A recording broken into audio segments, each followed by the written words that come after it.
Bonjour à tous. Je ne sais pas si vous voulez qu'on attende que d'autres personnes se joignent à nous avant de commencer. Agnès, je ne sais pas si tu avais reçu beaucoup d'autres confirmations où on peut aller de l'avant puis les personnes s'intégreront au fil de la rencontre. On a un horaire quand même chargé. Exactement. Oui, bonjour Frédéric, bonjour à tous. Bonjour. Je vois qu'on est 29 participants. Je pense que tu peux commencer, ça devrait être bon. Parfait. N'hésitez pas à mettre votre caméra pour rendre ça vivant, même si vous mangez, il n'y a pas de problème, là. Ça me fera plaisir. Donc, bonjour à tous. Bienvenue au troisième jeudi juridique de justice pro bono. Donc, c'est un jeudi juridique qui porte aujourd'hui sur les normes du travail. Pour ceux qui ne me connaissent peut-être pas encore tous, je m'appelle Frédéric Forget, je suis avocate davantage spécialisée en droit du travail et de l'emploi. Donc, aujourd'hui, le but de la présentation, je vais juste c'est d'aborder les normes du travail. On ne va pas avoir la chance de passer à travers toute la loi sur les normes du travail, mais le but, c'est de voir les normes qui sont applicables aux travailleurs étrangers temporaires, qui les touchent particulièrement, de par le secteur d'activité dans lequel ils œuvrent ou encore en raison du contrat type là, qui s'applique aux travailleurs étrangers temporaires. Pour qu'on ait tous le contrat type du MIFI. Vous allez m'entendre en parler aujourd'hui, donc je réfère bien au contrat que la plupart des travailleurs remplissent et qui est fourni par le ministère.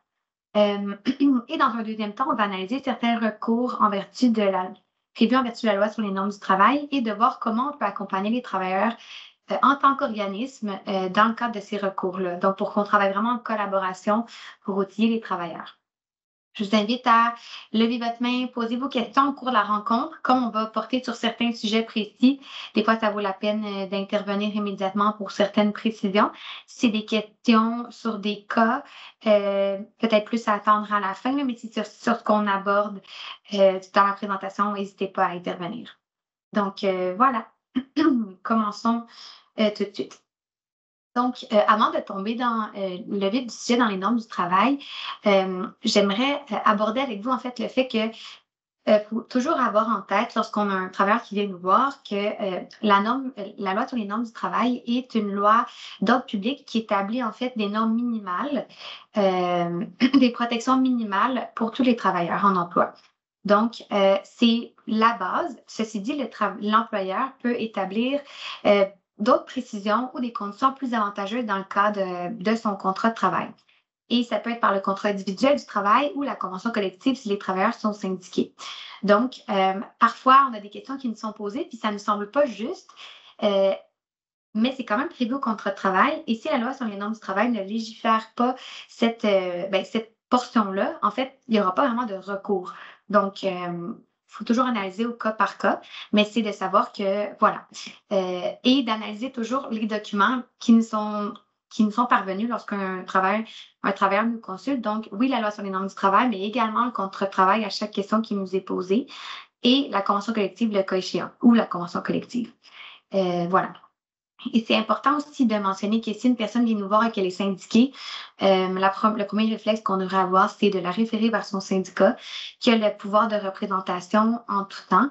Et souvent, les travailleurs, vous devez avoir vu, sont pas satisfaits du pouvoir de la représentation de leur syndicat, mais il y a un recours qui s'appelle, en vertu du Code du travail, qui est un 47.2, auquel les travailleurs ont recours si jamais ils ne sont pas satisfaits. Donc, c'est juste avant de commencer ma présentation, euh, juste une petite lumière une cloche que je vous sonne. Si jamais la personne elle est syndiquée, de vraiment la référer à son syndicat parce qu'il y a des recours particuliers prévus en vertu de la convention collective. Et ce que je vais aborder aujourd'hui n'a rien à voir avec tout ce qui touche les conventions collectives et les recours, ils ne sont pas prévus. Donc voilà. Commençons avec le contrat de travail qui est appliqué aux travailleurs étrangers temporaires et à tous les employés, en fait, qui peuvent venir nous voir avec des questions. Donc, en droit au Québec, il y a deux types de contrats. Il y a le contrat de travail à durée déterminée et le contrat de travail à durée indéterminée. Et il y a le contrat type du MIFI, qui est une bête particulière parce qu'en fait, on arrive difficilement à le cadrer dans un des deux. Vous allez voir. Donc, on va analyser et démystifier un petit peu les deux types de contrats de travail parce que ça nous permet de comprendre des fois comment voir la situation puis comment bien orienter le travailleur selon quel type de contrat il va avoir. Donc, le contrat à durée indéterminée, c'est un contrat de travail dont l'échéance, la fin, n'est pas prévue à l'avance. Et c'est le contrat de travail qu'on connaît dans la majorité des cas ici au Québec. Donc, quand on appelle quelqu'un qui est permanent, ça va être un contrat de travail à durée indéterminée.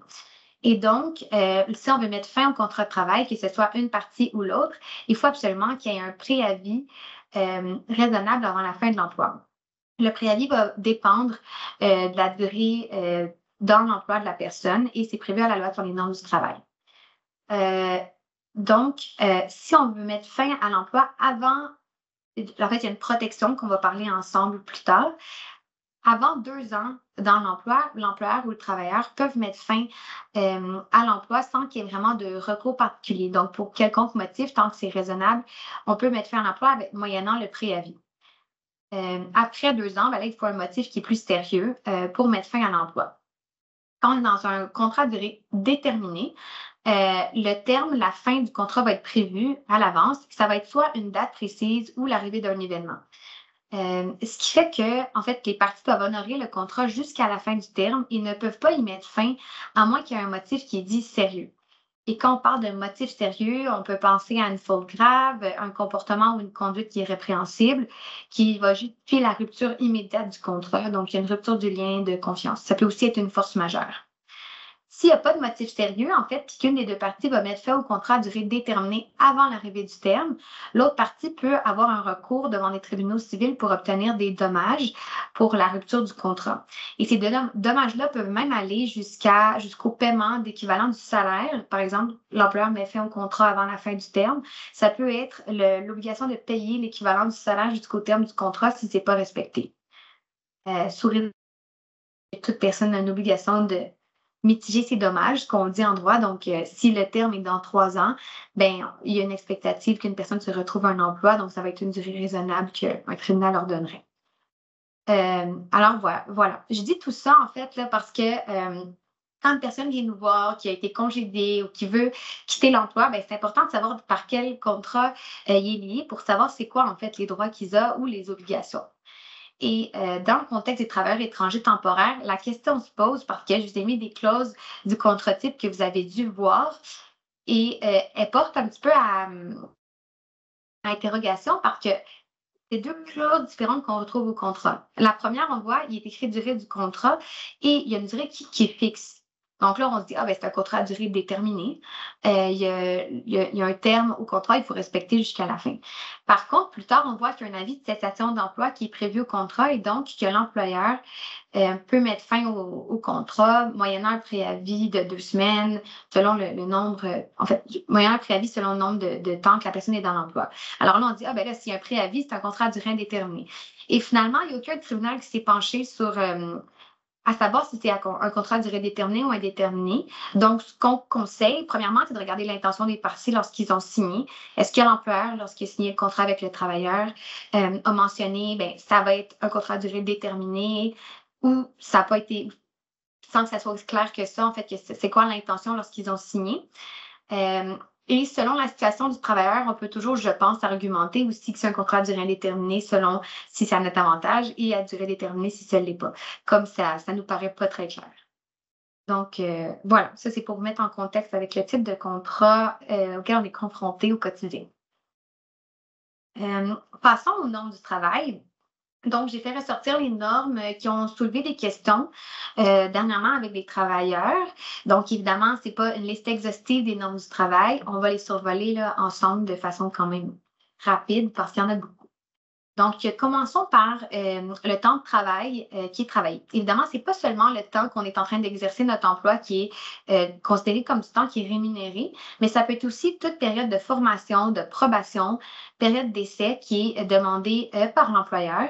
Et je le mentionne parce qu'on a eu des cas avec certains organismes ici présents où d'intégration dans l'emploi, intégration au Québec. Et c'était imposé par l'employeur à l'arrivée au Québec, mais c'était pas rémunéré. Et à notre sens, ça a été, en fait, c'est contraire à la loi sur les normes du travail, donc je vous le mentionne. Tout Toute période, en fait, pour laquelle le travailleur est obligé d'être sur les lieux du travail est aussi considéré du temps qui doit être rémunéré. Et vous le savez, il y a un article dans la loi sur les normes qui prévoit que si une personne se présente au travail et que finalement, il n'y a pas de travail pour elle, l'employeur doit lui rémunérer au minimum 3 heures de travail. Ça, c'est applicable, en fait, si l'horaire de travail normal est pour une journée complète. Donc, une personne qui viendrait faire des prestations de 2 heures, ben là, elle va elle ne travaille pas. Et c'est pas applicable en cas de force majeure comme un incendie ou autre chose. Ensuite, tout déplacement qui est à la demande de l'employeur doit être rémunéré. On ne parle pas de déplacement là, de la maison au travail, mais déplacement dans le cadre de l'emploi. Donc, ça peut être à l'extérieur des heures de travail. Par exemple, entre deux établissements, aller à une formation, voilà. S'il y a une pause qui est octroyée par l'employeur, celle-ci doit être rémunérée. Elle n'est pas obligatoire, mais si l'employeur décide de la donner, elle doit être rémunérée. Passons à la semaine de travail régulière et les heures supplémentaires. Une question qui entraîne plusieurs sous-questions dans le cas des travailleurs étrangers temporaires. Alors, premièrement, pertinent d'établir la semaine de travail normale est de 40 heures. Ça peut être différent dans certains cas qui sont réglementés. Je pense aux travailleurs dans des régions éloignées comme la baie James qui ont des semaines de travail normales de 50 heures, mais là, on va se concentrer sur la semaine de travail de 40 heures qui est applicable à la plupart des travailleurs. À compter de la 41e heure de travail, normalement, le travail effectué est payé en taux et demi. Ou si la convention collective ou le contrat de travail particulier prévoit un autre taux, ça va être ce taux-là, tant qu'il n'est pas en bas de et demi. Des fois, c'est du taux double dans des journées fériées, peu importe. Mais la loi sur les normes prévoit que ça va être du taux et demi. Il y a certaines exceptions, donc, qui s'appliquent à nos travailleurs. C'est pourquoi c'est pertinent de les aborder aujourd'hui. Les exceptions sont en fait que même à compter de la 41e heure de travail, le travail va être rémunéré à taux simple dans le cas du travail agricole, le travail de transformation de la pêche, de mise en conservation du poisson et le travail d'empaquetage, mise en conserve ou congélation des fruits et légumes durant une période de récolte. Donc, vous comprenez que c'est tout le travail qui est associé à du travail saisonnier. Et ça s'applique effectivement seulement dans la période saisonnière. Donc, si quelqu'un empaque des fruits et légumes dans une période qui est hors saison, la loi sur les normes prévoit que son travail doit être rémunéré à temps et demi. Même chose pour les tâches connexes. Si un travailleur agricole est appelé à faire des tâches connexes, par exemple, la livraison de produits cultivés, ça peut être réparation ou entretien de machines. Si ces tâches-là sont effectuées après la 41e heure de travail, à partir de la 41e heure de travail, elles vont être payées en taux et demi. Elles doivent être payées en taux et demi parce que ce n'est pas des tâches de nature agricole. Donc, on va qualifier les tâches et non le travailleur. Et ça, c'est pertinent et important à savoir parce qu'il y a certains employeurs qui sont doués dans le domaine et qui savent et qui font exprès de faire les tâches agricoles en fait, après la 41e heure de travail. Donc, c'est légal, mais c'est juste important de savoir les distinctions et de comprendre avec le travailleur c'est quoi les tâches qui ont été faites pour savoir s'il est admissible au taux en heures supplémentaires. Autre chose pertinente, l'employeur peut étaler les heures de travail aux fins du paiement des heures supplémentaires. Donc, ceci veut dire que si on a un employeur, par exemple, qui est dans le domaine agricole, il a droit, et il faut qu'il demande l'autorisation à la CNSST préalablement, mais il a le droit d'établir un horaire, par exemple, de semaine pour lesquels il va dire, ben cette semaine-ci, ça va être 35 heures par semaine, la semaine prochaine, ça va être 40, l'autre, ça va être 30, l'autre, ça va être 50, pourvu que le total veut dire que les personnes vont recevoir, en fait, toutes leurs heures rémunérées. Donc, ça veut dire que dans ce cas-là, le travailleur ne pourrait pas réclamer des heures supplémentaires s'il effectue 50 heures une des semaines données, tant qu'il reçoit son salaire aux semaines d'après. Il y a une possibilité aussi de remplacer des heures supplémentaires payées en temps de congé, pourvu que le temps de congé soit lui aussi en temps à taux supplémentaire. Par exemple, une journée, en fait, on effectue 45 heures de semaine. Ces 5 heures-là supplémentaires-là peuvent être données en congé compensatoire, mais les 5 heures doivent être en temps et demi. Et ceci est le cas dans le cas du contrat type du MIFI, donc dans lequel c'est prévu que l'employeur peut, à la demande de l'employé, remplacer le paiement des heures supplémentaires par un congé. Puis c'est prévu que c'est en taux et demi. Hem, Important de mentionner aussi que qui nous est posé, que vous allez retrouver dans notre foire aux questions, que je pourrais vous parler à la fin, qui va être publiée prochainement, mais que une semaine de travail de 40 heures ne constitue pas une garantie minimale d'heures de travail. Souvent, c'est une question qui nous est posée à savoir, ben là, mon employeur m'a donné juste 20 heures de travail cette semaine. Est-ce que j'ai un recours? Euh, Parce que pour avoir en fait les 10 heures supplémentaires où j'étais supposée travailler. Parce que dans le contrat de travail du MIFI, il est souvent écrit que la semaine normale de travail est de 30 heures ou encore que le poste à temps plein équivaut à travailler 30 heures. Et souvent, ça entraîne une confusion à savoir si l'employeur doit garantir 30 heures de travail. Et c'est pas le cas, en fait. La façon que le contrat est rédigé dans la façon actuelle, c'est une prévisibilité, mais c'est pas une garantie. Et la loi sur les normes, bien qu'elle prévoit une semaine de travail normale de 40 heures, au-delà de laquelle il y a des heures supplémentaires qui sont admissibles, c'est pas une garantie d'heures de travail. Donc, il n'y a pas vraiment de recours pour un travailleur qui, euh, pendant une période qui est plus difficile économiquement, où il y a moins de besoins, n'aurait pas un 30 heures de travail. Ceci entraîne la prochaine question, à savoir quand est-ce qu'un travailleur a le droit de refuser de travailler quand il travaille beaucoup d'heures par semaine. Donc, je ne vous parle pas ici du refus de travailler dans le cas d'une tâche qui est dangereuse. On va l'aborder plus en matière de santé-sécurité. Là, aujourd'hui, c'est vraiment les normes du travail. Je vais me concentrer sur les heures de travail.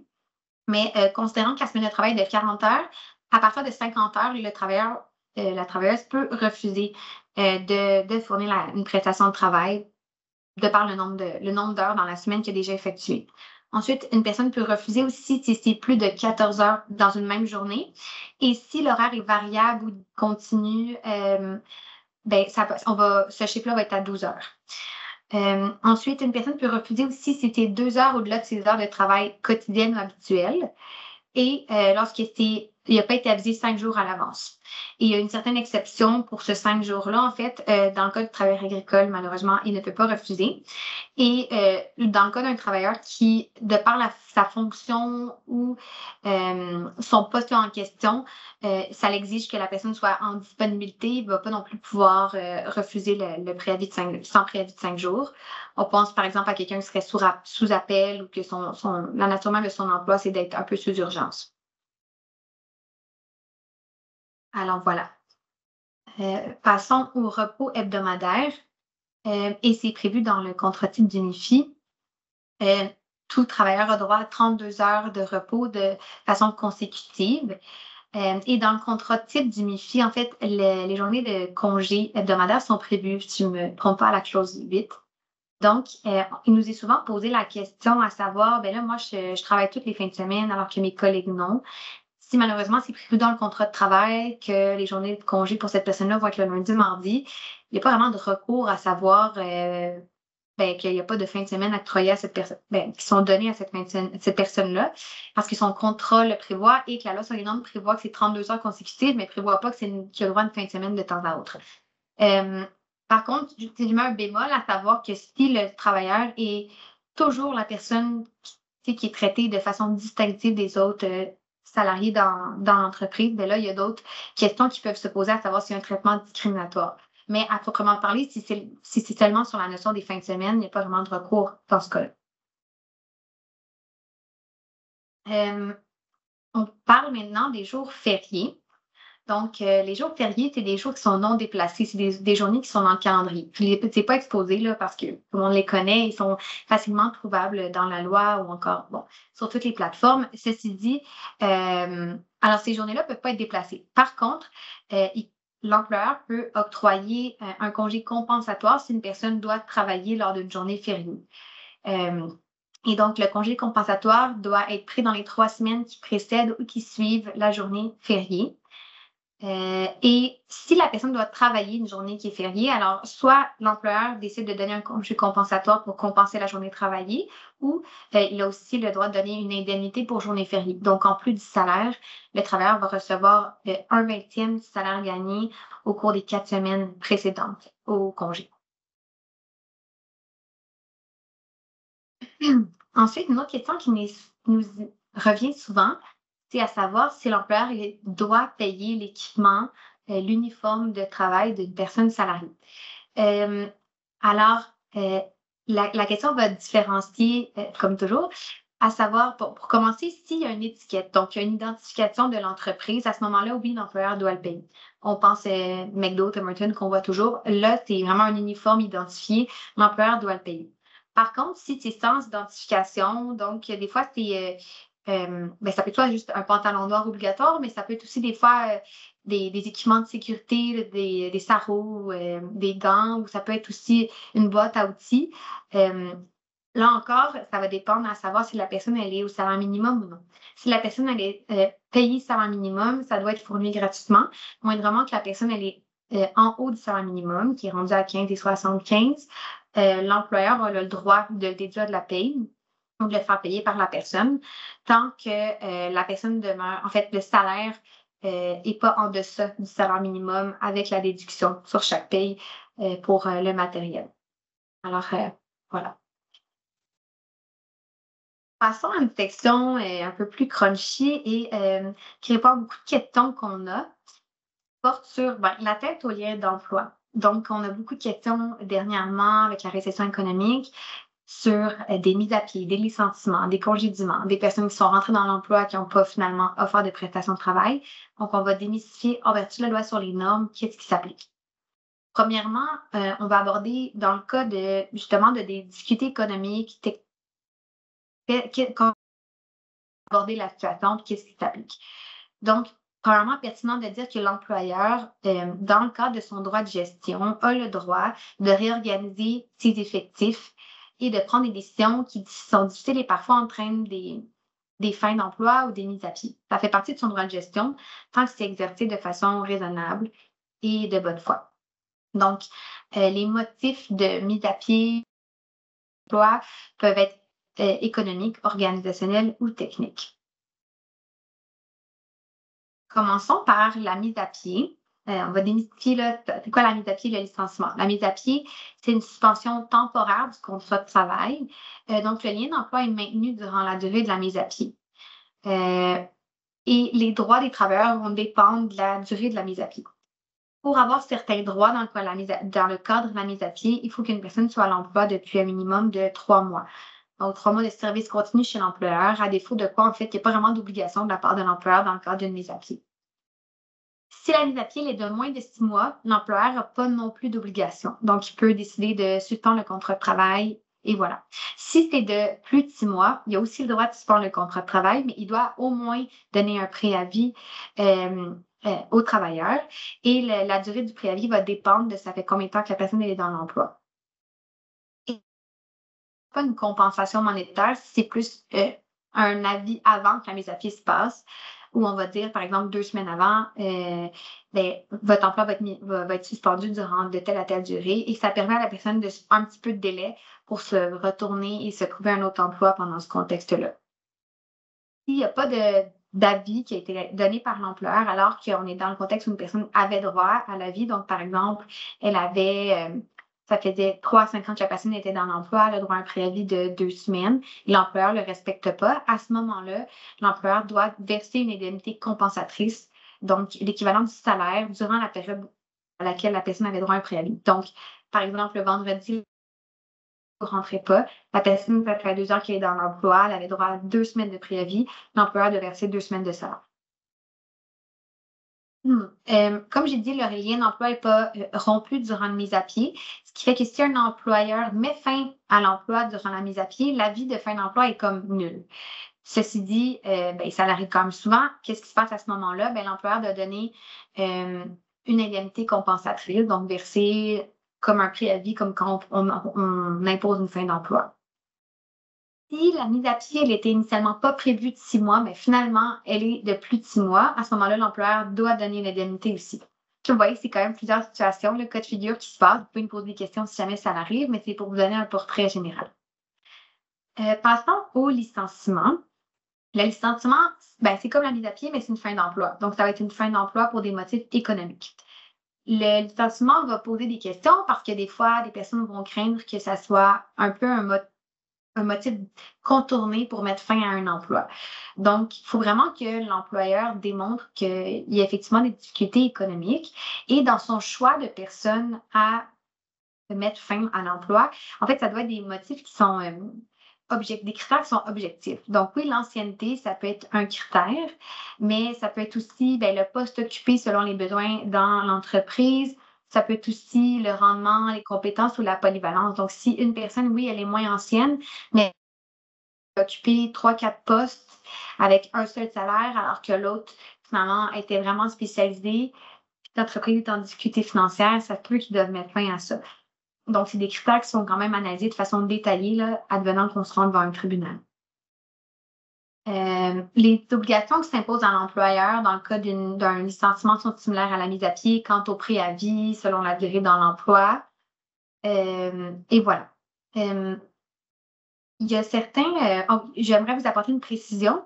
Tantôt, on a parlé du contrat à durée déterminée. Ben, on a vu que le contrat à durée déterminée, on ne peut pas y mettre fin, mais on ne peut pas y mettre fin avant la fin du terme. Donc, si la personne, l'entreprise a une difficulté économique en cours d'emploi, là, la question se pose à savoir si l'employeur doit verser des dommages jusqu'à la fin du terme. Et dans plusieurs cas, en fait, les tribunaux ont jugé que oui, que des difficultés économiques ne justifiaient pas une fin d'emploi et que ça ne constituait pas un motif qui était suffisamment sérieux pour ne pas verser l'indemnité jusqu'à la fin de l'emploi dans un cas de contrat à durée déterminée. Donc, dans ce contexte-là, ça serait intéressant qu'on s'essaye et dans le cas du contrat type du MIFI, si une personne est licenciée, de faire un recours effectivement, bien qu'il y ait un licenciement, pour recouvrir les dommages. L'employeur, dans le cadre de sa réorganisation, là, s'il y a des difficultés économiques, a le droit d'offrir aux travailleurs des alternatives pour éviter de. Parmi ces alternatives-là, il peut dire, ben, on va diminuer ton horaire de salaire. Ça peut même aller jusqu'à diminuer le salaire pour éviter de perdre l'emploi. Ben, il faut que l'employeur soit au courant qu'il s'expose en fait à un recours en congédiement déguisé. Dans le fond, quand une personne va accepter des conditions de travail qui sont moindres dans un cas de difficulté économique. Et ça m'amène à notre troisième point sur la diapositive, qui est qu'est-ce que le congédiement déguisé? Le congédiement déguisé, ça va être dans plusieurs contextes, là. On va y revenir tantôt aussi quand on va parler des recours, mais quand on parle de difficultés économiques, le congédiement déguisé, ça va être d'utiliser la mise à pied ou le licenciement comme des prétextes pour congédier une personne. Par exemple, ben, je l'ai dit tantôt, mais en haut de 2 ans dans un emploi, c'est plus difficile de mettre fin à un emploi parce que le travailleur a un recours en congédiement sans cause juste et suffisante. Et donc, des fois, l'employeur va utiliser un motif économique pour finalement passer en prétexte un congédiement. Donc, il faut rester aux aguets de ça. Un congédiement déguisé, ça peut être un recours qui, pas seulement dans un cas de fin d'emploi, mais ça peut être aussi justement dans un cas de modification unilatérale des conditions de travail. Donc, si un employeur dit, ben, pour éviter ton congédiement à cause d'une cause économique, on va diminuer ton horaire de travail, diminuer ton salaire. Si c'est de bonne foi, fondé sur des motifs qui sont vrais, à ce moment-là, OK. Mais si effectivement c'est un prétexte pour finalement diminuer l'emploi de la personne, on peut déposer un recours en congédiement déguisé.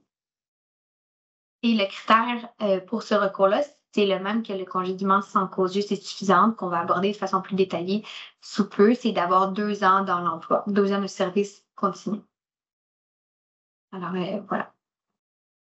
Et avant de terminer là, sur les atteintes ou les emplois dans un motif économique, les petites cloches que je peux vous donner ou indices, en fait, là, c'est de regarder si un travailleur nous contacte, à savoir s'il y a vraiment un recours en congédiement déguisé. Des fois, c'est de regarder, OK, est-ce que l'employeur continue d'afficher des postes, même s'il met, en même temps, il met à pied des personnes, mais de l'autre côté, on voit que sur LinkedIn, il est en train d'afficher le même poste aux mêmes conditions. Il continue des recrutements, il continue dans des efforts de recrutement. Même chose si, par exemple, il va congédier certaines personnes, mais pas d'autres, puis qu'on voit que les critères, finalement, ne sont pas objectifs, ne sont pas bien expliqués, ça peut valoir la peine d'essayer de comprendre et de déposer un recours en disant, mais peut-être que c'est un prétexte. Si un autre poste est disponible dans l'entreprise puis que le travailleur correspond aux critères de ce poste-là, l'employeur devrait offrir le poste au travailleur déjà dans l'emploi avant de mettre fin à l'emploi pour des motifs économiques.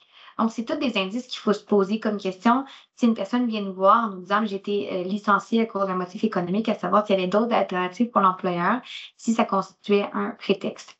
C'est pertinent pour les travailleurs de garder un lien avec l'ancien employeur, avec les anciens collègues pour savoir qu'est-ce qui se passe après le congédiement. Puis souvent, le comportement de l'employeur après va nous donner un indice sur les motifs réels du congédiement. Il faut savoir que le délai pour déposer le recours est de 45 jours, donc il faut quand même faire rapidement après le congédiement, par exemple. Donc, ceci m'amène à voir différents recours qu'on a en vertu de la loi sur les normes qu'on va aborder ensemble, puis on va voir comment on peut accompagner un travailleur, une travailleuse qui vient nous voir et qui veut déposer de tels recours. Donc, commençons par la plainte pécuniaire. La plainte pécuniaire, c'est en fait lorsque l'employeur ne paye pas certains montants qui sont prévus à la loi. Donc, on peut penser, là, j'ai une idée d'exemple, salaire, heures supplémentaires qu'on a vu tantôt, l'indemnité de vacances, c'est le 4 7 qu'on connaît, l'indemnité d'un jour férié qui a été travaillé, qu'on a parlé tantôt, l'indemnité de fin d'emploi. Donc, c'est vraiment des sommes d'argent qui sont dues aux travailleurs, à la travailleuse et qui n'ont pas été versées. Ça peut être aussi dans le cas d'une personne qui reçoit un salaire différent que les autres personnes dans l'emploi, qui occupent les mêmes tâches dans le même établissement et par exemple en raison du statut d'emploi. Donc, une personne qui est à temps partiel ou sur la liste de rappel ne devrait pas recevoir un salaire moindre que les personnes qui occupent le même poste qu'elle, même si elles ont un horaire différent ou un statut. Donc, comment accompagner un travailleur dans le cadre de cette plainte-là? En fait, c'est important d'avoir en main une version des faits. Et là, vous allez voir, je vais vous marteler avec ça, mais c'est le plus pertinent pour vous aider, soit d'accompagner le travailleur dans la rédaction de cette version des faits-là ou de cette chronologie-là, mais d'avoir vraiment une version des faits factuelle précise. Ensuite, pour la plainte pécuniaire, mais le plus important, c'est les documents justificatifs. Euh, Bulletin de paye, horaire de travail, détail des heures travaillées. Et des fois, les travailleurs nous disent, ben moi, j'ai pas reçu un bulletin de paie. Puis c'est ça le problème, en fait, c'est qu'il y en a pas de document. Ben, on peut utiliser le témoignage du travailleur, ses relevés bancaires, où il peut avoir des virements interacts, donc on va utiliser ça. Et ben, il y a certains outils que je voulais apporter à votre attention qui ont été développés par la CNSST, que vous pouvez présenter aux travailleurs et qui peuvent être pertinents dans le cadre d'un recours. Donc, le premier, c'est l'outil. Ben, en fait, ça va permettre à vous et le travailleur d'analyser si effectivement il y a lieu d'avoir un recours ou non. Par exemple, un travailleur, ben, j'ai travaillé des heures supplémentaires, mais vous ne savez pas si finalement, ben, oui, il aurait droit au paiement de ces heures supplémentaires-là ou non. L'outil de la CNSST, appelé Mon Calcul, vous permet de savoir si effectivement ce serait pertinent de déposer un recours. Donc, j'ai mis des images, là, mais en fait, c'est qu'il y a des questions qui sont posées, puis au fil des réponses, vous allez pouvoir, en vertu de la loi, ils vous développent des réponses. Donc voilà, vous écrivez par exemple, j'ai les heures de telle date à telle date, qu'est-ce que vous avez reçu, et finalement, ils vont, en fait, ils vont vous développer le nombre d'heures que vous pourriez réclamer. Euh, Dans le cadre de la plainte pécuniaire, la CNCT va faire une enquête. Elle va faire une enquête auprès du travailleur, ensuite auprès de l'employeur. Si elle juge que la plainte, elle est non fondée, donc que l'employeur a versé les sommes qui étaient dues, euh, ben, le travailleur peut contester cette décision-là. Et là, si c'est encore maintenu comme refus par la CNSST, le travailleur peut se représenter seul lui-même devant un tribunal civil compétent. Si la CNSST dit oui, c'est fondé, elle va prendre le recours en son nom pour le compte du salarié. Le salarié, lui, va avoir droit à même des intérêts sur les sommes qui étaient dues et la CNSST elle-même va se prendre un certain montant supplémentaire. Donc voilà. Il y a aussi un autre outil qui est pertinent qui s'appelle MaPay, développé aussi par la CNSST.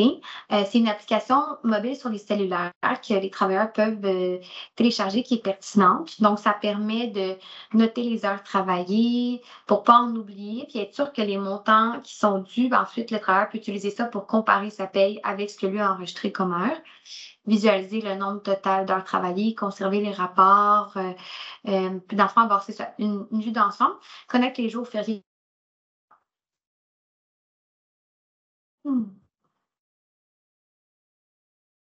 Alors voilà. Passons au recours pour contester un congédiement sans cause juste et suffisante. Je voulais aborder à quelques reprises déjà dans le cadre de la présentation. C'est le recours principal au normes du travail qui s'applique dans un cas de fin d'emploi. Donc, comme je vous l'ai dit, ça peut s'appliquer dans mais aussi dans le cas d'une personne qui se ferait modifier ses conditions de travail de façon unilatérale ou encore même lorsque l'ambiance elle est tellement toxique ou de micromanagement qu'on peut appeler, que ça pousse une personne à démissionner elle-même. Donc, ça va être une démission qui va être non volontaire. C'est plus difficile à démontrer, mais il reste que ce recours-là peut être applicable dans ce cas-là. Il faut démontrer que la démission, elle était comme forcée. Les conditions d'admissibilité, je vous les ai dit, mais c'est important. Il faut que le travailleur bénéficie de 2 ans dans l'entreprise et que la plainte soit déposée dans les 45 jours de la sanction ou du congédiement. Je fais juste une petite parenthèse, mais si jamais la personne ne bénéficie pas de 2 ans dans l'emploi, qu'est-ce qu'on fait? Alors, ça va être impossible de réintégrer l'emploi par un autre recours. Mais si un travailleur veut retrouver des dommages d'un congédiement et que ça fait pas 2 ans qu'il est dans l'emploi, il peut déposer un recours aux petites créances ou à la Cour du Québec devant un tribunal civil. Alors ça, c'est ma parenthèse. Puis si c'est indiqué, c'est devant un arbitrage de grille. Revenons maintenant à la plainte en congédiement. Tant cause juste est suffisante. Alors, le processus, bon, vous le savez, mais c'est le dépôt d'une plainte. Ensuite, le dossier va être déféré à un conciliateur et il peut y avoir une médiation. Et si la médiation échoppe, ça va être transféré au tribunal aux affaires juridiques et le travailleur peut être représenté par la CNSST de façon gratuite. Et là, on se demande en fait, qu'est-ce qu'une cause juste et suffisante? Une cause juste suffisante, je vous l'ai dit tantôt, mais c'est une cause qui n'est pas un prétexte et qui est suffisamment sérieuse pour causer un congédiement. Donc, ça peut être soit une incapacité à travailler durant une longue période de temps, une faute grave, une accumulation de petits manquements qui ont déjà été sanctionnés puis que la personne ne s'amende pas. Et les difficultés économiques, ça peut consister en fait un motif de cause juste et suffisante. Alors voilà, les questions qu'on va se poser, là, c'est comme un examen en 3 étapes. Ça va être, est-ce que le salarié est effectivement responsable, par exemple, de l'erreur, la faute, le comportement qui est reproché? Et là, ça, c'est dans le cas où la fin d'emploi, elle est causée par une faute disciplinaire, par exemple. Je n'entrerai pas dans plein de détails, mais un congédiement peut aussi être causé par de nature administrative. Si une personne elle est incapable d'exercer l'emploi pour lequel elle a été contractée, on peut aussi mettre fin à un emploi. Mais il faut avoir donné la chance à la personne de s'amender, de s'améliorer, lui avoir donné les outils pour s'améliorer. Et on peut aussi mettre fin à l'emploi si une personne n'offre pas de prestation de travail depuis plusieurs temps. Mais là, ça devient des précisions qu'aujourd'hui, on n'abordera pas. Si on se concentre sur une mesure disciplinaire, par exemple, alors c'est le test en 3 étapes, qui est effectivement savoir si la conduite reprochée a été faite par le travailleur, si ça justifie la prise de mesures disciplinaires et le cas échéant, quelles mesures disciplinaires on devrait imposer. Donc, est-ce que, en fait, la conduite justifie le congédiement? Et ça, c'est important de savoir qu'en droit du travail, il y a une notion qui s'appelle la gradation des sanctions. Donc, qu'on n'est pas supposé congédier une personne à la première sanction qu'elle va faire, surtout pas si elle est dans l'emploi depuis une certaine durée. Donc, lorsqu'une personne fait une erreur ou un comportement fautif, on va y aller par gradation. Donc, au début, on va lui dire, tout dépendamment de la gravité de la faute, évidemment, mais on va penser à imposer une lettre disciplinaire. Ensuite, ça va être une suspension un peu plus longue. On parle au début de jours, ensuite de semaines, ça peut aller à des mois, et ensuite, on va passer à un congédiement. Donc, c'est rare là, que le congédiement est imposé de façon automatique. Et quand c'est fait, ben, c'est souvent renversé par les tribunaux. À moins que ça soit une faute qui cause, on dit, une rupture du lien de confiance, une rupture du lien d'emploi et que c'est impossible de se voir retravailler avec la personne.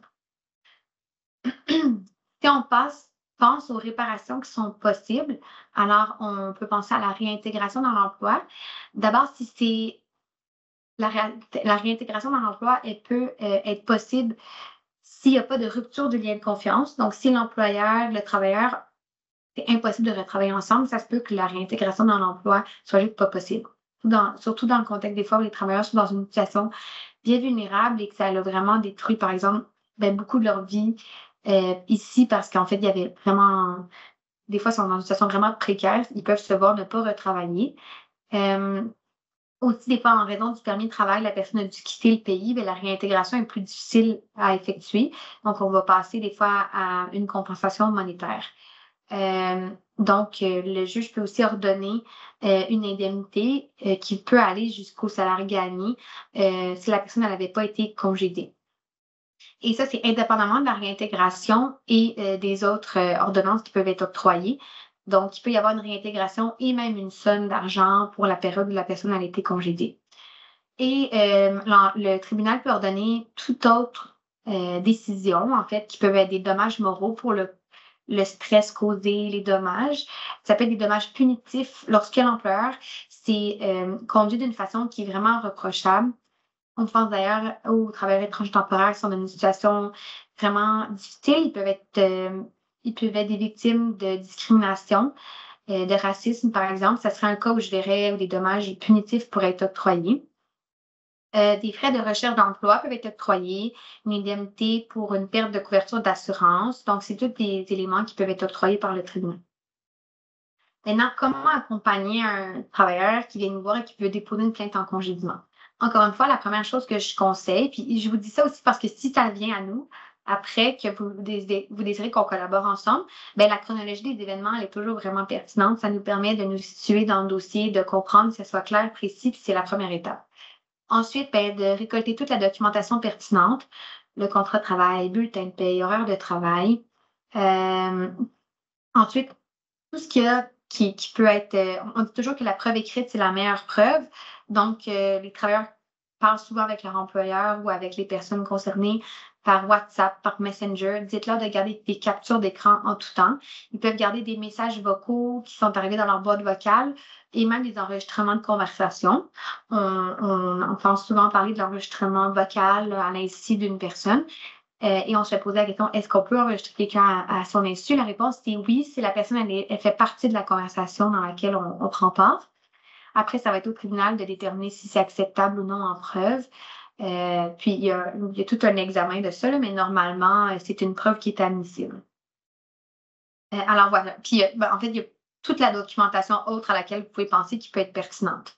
Je vais le mentionner tantôt, mais chaque allégué doit être supporté par un élément de preuve. Et en l'absence d'éléments écrits, la preuve peut être le témoignage de la personne ou encore un autre collègue qui voudrait faire une déclaration là, sous serment. Alors ça, c'est pour le congédiement. Passons à la plainte pour pratique interdite. Donc, la plainte pour pratique interdite, c'est un recours d'une personne qui, par exemple, a exercé un droit qui est prévu à la loi et qui sent qu'elle a été sanctionnée, soit congédiée ou elle a eu une mesure disciplinaire en raison de l'exercice de ce droit-là. Donc, ça peut être seulement le fait qu'une personne a réclamé avoir droit à ses heures supplémentaires et que par la suite, elle sent que l'attitude de l'employeur a complètement changé. Et on ne parle pas de perception, là, parce que des fois, les personnes peuvent avoir des perceptions, mais on parle vraiment que ça, l'attitude a complètement changé. On a même modifié ses conditions de travail. Peut avoir été congédié. Donc, on parle vraiment quand on réclame un droit et qu'après on subit des représailles d'avoir exercé ce droit-là. J'ai mis une liste qui n'est pas exhaustive, mais en fait, ça peut être de s'absenter pour un congé maladie, de maternité, s'être absenté pour un congé relié à des obligations familiales, un deuil, parce qu'il y a plein de congés prévus à la loi sur les normes. Euh, avoir fait un signalement auprès de l'employeur pour du harcèlement psychologique, ça peut aussi être un motif où on voit que l'employeur peut avoir changé son attitude et on peut déposer une plainte en pratique interdite. Le délai de 45 jours de la sanction imposée et le processus est similaire à celui pour le congédiement, où il va y avoir une enquête, une médiation, et ensuite ça va être déféré au tribunal représenté par un avocat de la CNSST.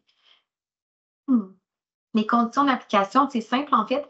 Dans les recours que je vous parle aujourd'hui, il y a vraiment le travailleur doit remplir les conditions d'application, puis une fois qu'elles sont remplies, il y a un renversement du fardeau de preuve et c'est comme à l'employeur de se défendre.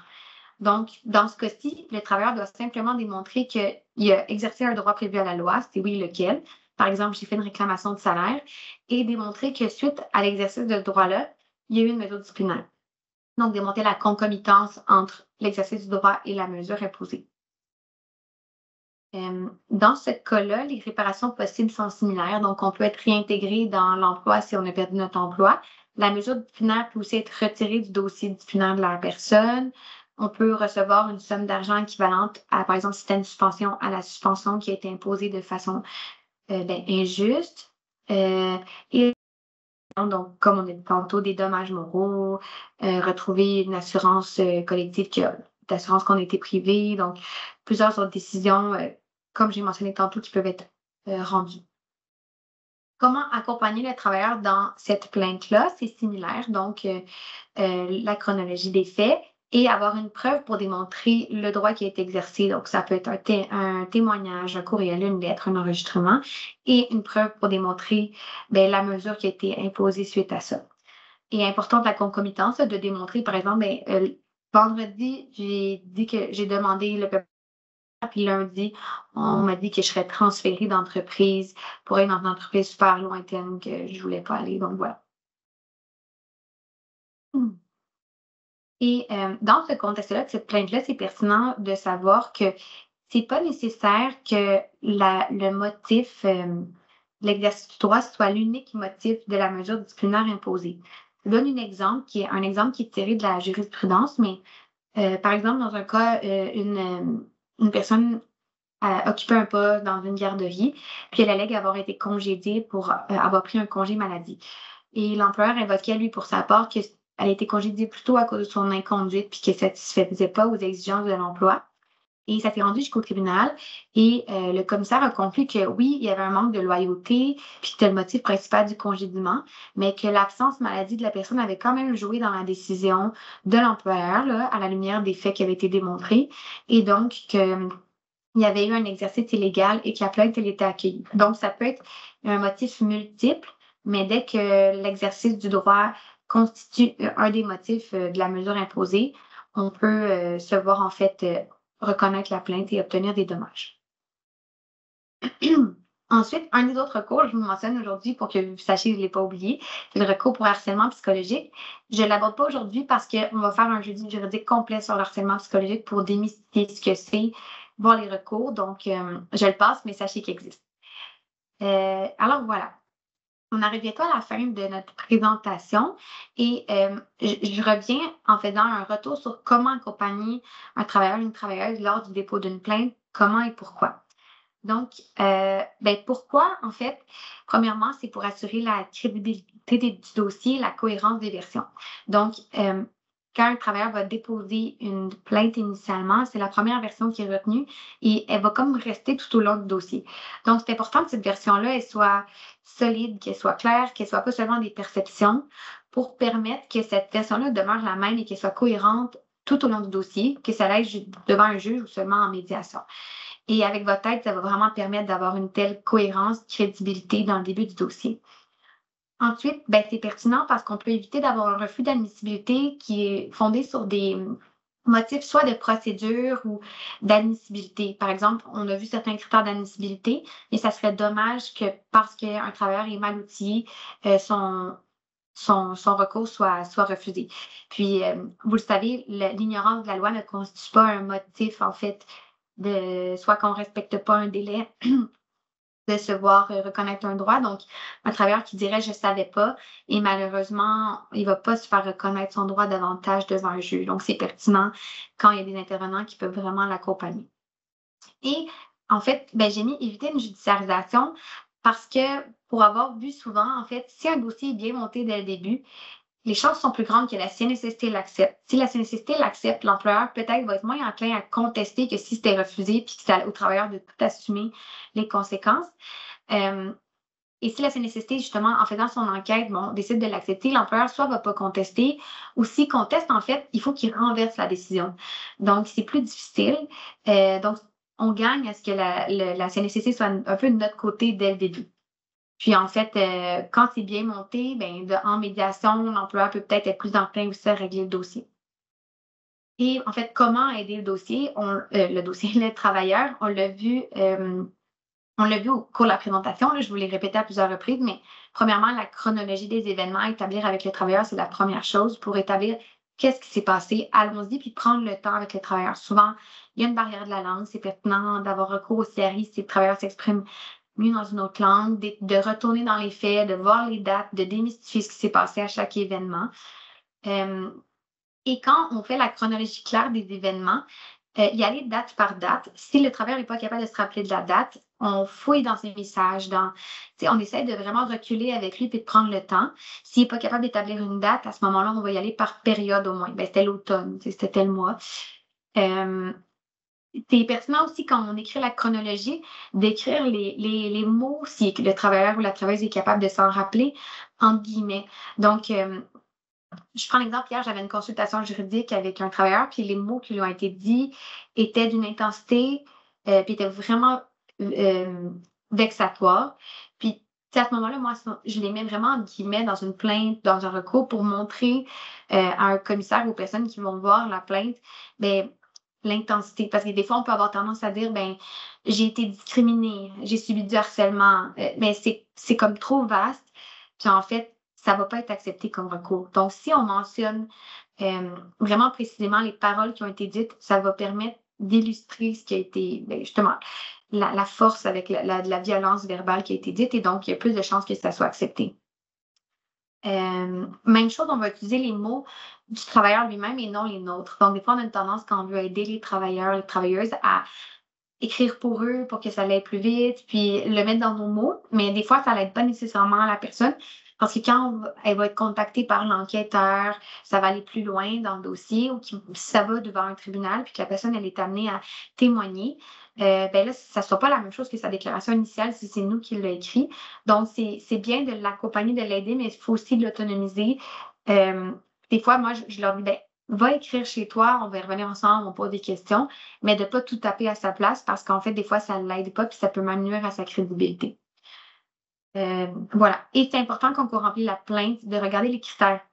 On les a vus aujourd'hui, mais puis on va le voir dans le cadre du harcèlement, mais quand on regarde les critères, on c'est comme si on fixe qu'est-ce qu'il faut démontrer. Puis en regardant les critères, ben, on a plus de chances que le recours soit accepté parce que les employés de la CNSST, eux autres, c'est tout ce qu'ils regardent. Ils ont comme une grille, puis ils cochent. Puis si tu ne rentres pas dans les critères de la loi, même si c'est injuste, ben, ils ne vont pas reconnaître la plainte. Donc, c'est vraiment d'essayer de ce qu'on dit, ce qu'on veut dire, d'essayer de le fitter dans les critères du recours pour que ça soit accepté.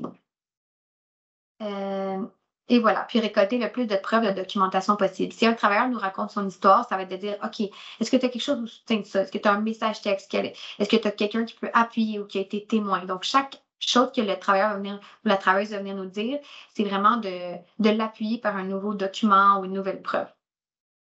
Et important de valider avec les faits avec le tête. Donc, dans le fond, il y a toujours deux côtés à une histoire. Donc, c'est pertinent de venir valider, contre-valider, puis vraiment de s'assurer que les faits ne sont pas une perception, mais qui sont vraiment des faits objectifs qui peuvent être démontrés. Je viens de vous le mentionner. Voilà. Et la dernière chose que je veux aborder avec vous, on va le survoler. Là, on pourra se faire un autre jeudi juridique si je vois que ça suscite de l'intérêt, mais c'est la médiation. Donc, vous avez vu que chaque recours a une période de médiation devant la CNSST. Et ça m'est arrivé de collaborer avec certains organismes et ça a été super bien dans le cadre d'une médiation. Justement, cette semaine, on en a eu une où j'ai collaboré avec une intervenante qui avait fait la chronologie avec le travailleur. Puis, je suis allée à la médiation avec une préparation avec l'organisme. Moi, je suis allée avec le travailleur, puis c'est vraiment un bel exemple. Donc, comment se préparer à la médiation? Encore une fois, c'est de faire une chronologie avec le travailleur. Et cette chronologie-là, c'est pas une préparation à l'audience. Donc, c'est vraiment de déterminer c'est quoi les points, les faits factuellement qui ont été dits. La médiation, juste pour clarifier, là, c'est vraiment une étape préliminaire pour voir si on peut régler le dossier puis éviter d'aller devant le tribunal. C'est pas le moment où on va repasser à travers tous les faits, inviter des témoins. C'est vraiment juste de voir s'il y a un moyen de s'entendre avant de judiciariser le tout. Et la partie la plus importante de la préparation à la médiation, c'est de gérer les attentes d'un travailleur ou d'une travailleuse. Donc, des fois, en fait, c'est de déterminer les attentes puis ensuite de gérer les attentes. Donc, déterminer les attentes, ça va être qu'est-ce que tu vas obtenir au terme de ce processus-là. Des fois, on veut déposer des plaintes, Puis les travailleurs peuvent penser qu'ils peuvent prendre leur retraite immédiatement en faisant un recours avec la somme qu'ils peuvent aller gagner, mais c'est de dire, bon, OK, qu'est-ce que tu veux? Est-ce que tu veux retrouver ton emploi, renouveler ton permis de travail? Est-ce que tu veux pas avoir la mesure disciplinaire qui t'a été imposée, obtenir une somme d'argent? Si oui, à quoi tu t'attends? Parce qu'on ne peut pas gagner des centaines de milliers de dollars dans le cadre d'un recours. C'est une compensation et non un enrichissement.